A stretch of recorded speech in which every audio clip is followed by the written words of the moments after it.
Eh bien bonjour, on se retrouve en ce lundi 24 juin pour débriefer de la séance. Alors aujourd'hui on a pris des trades. Alors je vous montre le trade d'abord, enfin dans l'ordre chronologique. Vous fiez pas là tout de suite au plan, c'est pas celui-là que je vais vous montrer là tout de suite. Ce qui s'est passé, c'est que il y avait la grosse zone ici, les 19 900 et qu'on cassait le bas d'OPR et je n'ai pas pris ce bas d'OPR pour la simple raison qu'on n'avait pas clôturé en H1 en dessous la zone, donc j'ai été quand même assez prudent sur ce truc là et j'ai bien fait parce qu'il a stoppé pouf, en ligne droite. Ça nous faisait, hop, si vous voulez qu'on mette ce truc là, ça nous faisait 53 de mémoire. Et non, je suis con, c'est l'inverse. Ça nous faisait, tant pour moi, ça nous faisait un truc comme 15 points, un truc comme ça, et il aurait stoppé, taf, direct après. Bon, donc j'ai évité un stop quand même là-dessus.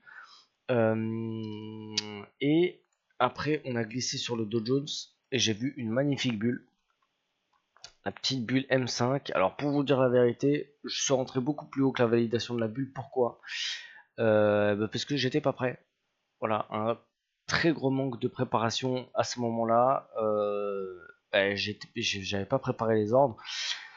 Faut dire à ma décharge que 5 minutes avant enfin 5 secondes avant la clôture de la bougie, il était fortement vert. Donc je me suis dit il va pas clôturer rouge. Et bah si, la clôture est rouge, donc ça nous faisait une bulle qui est le plus haut du mouvement et rouge.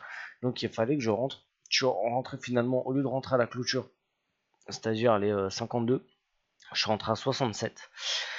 Et je suis rentré avec un stop à 40 points parce que bon bah voilà, qui trade contre flux, autant vivre dans le danger jusqu'au bout. Et puis ça nous faisait un ratio beaucoup plus beau en plus du fait d'être rentré plus haut et d'avoir un stop plus court, ça faisait un ratio de 4, ce qui est quand même très très beau. Bon voilà, il y avait moins de probabilité de chance que ça fasse TP, mais de toute façon on avait le ratio pour nous. Donc voilà, c'était le plan, j'avais dit on fera attention d'arrêter de payer à ce niveau-là, et si on a un setup de retournement, pourquoi pas, même si je serai un petit peu frileux, il me faudra du ratio 3 minimum du minimum. Bon voilà, avec un stop à 40, ça faisait un ratio de 4. Du coup, ça c'était le premier. Donc voilà, je suis quand même plutôt content de cette décision d'avoir été systématique, de shorter un truc qui explose comme ça. Même si bon, voilà, on n'a pas eu de réussite sur ce coup-là. Sur le Nasdaq, j'ai posé les ordres aussi sur quelque chose d'autre qu'à sur réintégration. Là, c'était mon plan préféré parce qu'on était dans le flux. On était dans le flux. On avait un ratio de 3 sur le bas d'OPR dans le flux, alors que normalement c'est un ratio de 2 minimum pour le bas d'OPR. Là, on avait un ratio de 3. Donc on avait vraiment les maths de notre côté. Et on a réintégré. J'ai posé les ordres et on est venu chercher 64. Et l'entrée sur ordre 1 était à 65,25. Donc pour 1,25 points, on n'est pas venu se faire exécuter. Et il est parti dégueuler au bas d'OPA. Donc, de vous à moi, je ne serais pas resté jusqu'en bas au ratio de 5. De vous à moi, il y a deux possibilités. Soit j'aurais posé les ordres en ratio de 3. Ok. Tu poses les ordres sur le bas d'OPA et tu te dis ciao, on a d'être gourmand. Soit une autre possibilité, il touche le ratio de 3, on se dit ok, je remonte le stop au 2, et on se serait fait stopper au 2. Et quand on l'aurait vu voir au 5, on aurait été frustré quoi qu'il arrive. Mais bon, de toute façon, on peut pas acheter au plus bas et vendre au plus haut. En tout cas, un peu frustré quand même là, parce que pour le coup, voilà, le stop, je le prends en pleine gueule, c'est pas grave. Je sais qu'il y a moins de probabilités que machin et tout.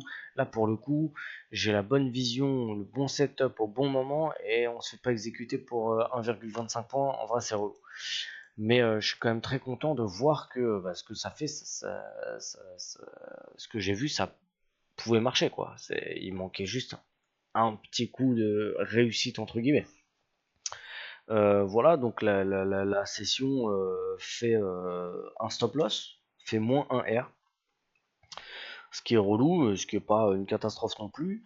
Ce qui commence à faire chier, c'est que voilà, on continue des passes un peu plus compliquées. Voilà, le mois de mars, bon, c'était à 3 mois maintenant, mais voilà, on sort d'une passe compliquée, on fait pas le mois d'avril, on fait pas une perf stratosphérique non plus. Et là, voilà, au mois de février, c'est pas une catastrophe, mais pour l'instant, on a moins 3 R. Donc ça fait moins 1,5 en termes de pourcentage. Donc c'est pas une catastrophe, mais voilà, on enchaîne les moments un peu compliqués. Voilà, c'est un peu relou. Donc ça fait partie du jeu, on continue de faire un petit peu de sport, on continue de s'aérer la tête, on continue de prendre des bonnes décisions pour que au moment où le marché soit un petit peu plus clément avec nous, et on fasse de belles choses, quoi. Voilà, je vous souhaite une très très bonne soirée et je vous dis à demain pour la météo des marchés. Ciao.